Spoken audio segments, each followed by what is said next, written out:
మాట్లాడాలని నేను కుదరక నేను అట్లనే వెళ్ళిపోతున్నా, మీరు ఉండట్లేదు ఆ టయానికి.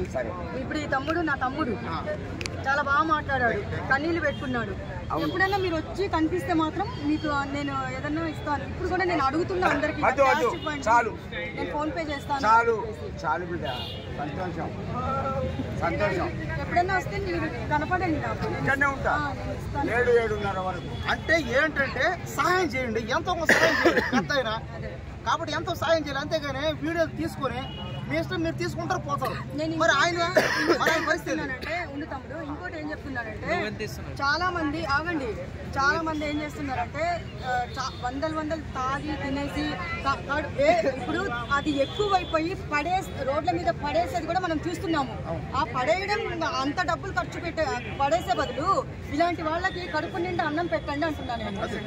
ఇలాంటి వాళ్ళు చాలా మంది ఉన్నారు రోడ్డు మీద, నేను అదే కోరుకుంటున్నాను. నేను ఆ రోజు కూడా మేము ఎంతమందికి టెంపుల్ దగ్గర, ఎల్లమ్మ టెంపుల్ దగ్గర చాలా మంది బల్కంపేట అక్కడ అన్నదానం కానీ అన్ని మేము డబ్బులు ఇచ్చేస్తాం తాత, మేము ఇచ్చేమని వాళ్ళకి పెట్టండి, ఎందుకంటే మన పిల్లలకి కలిసి వస్తుంది అని చెప్తున్నా.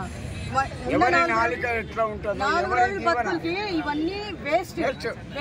పేరు ఒక్కటి నిలబెట్టుకోండి అంటున్నా. ఇలాంటి వాళ్ళకి కడుపు నిండా అన్నం పెట్టమని చెప్తున్నాను.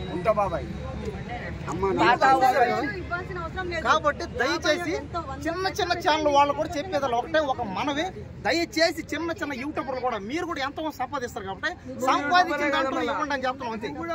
అంతేగాని మాట్లాడుకోండి సరే. కాబట్టి ఇది పరిస్థితి. ఆయన ఏదో పెద్ద అయినా కాస్త పెద్ద అయినా ఈ వయసులో అయినా పనికి పోయి పని చేసి సంపాదించి అతను లేదు, ఆయనకి ఆ శక్తి లేదు, ఆ బలం లేదు. కాబట్టి మనకు ఆ శక్తి బలం ఉంది యూత్ కి.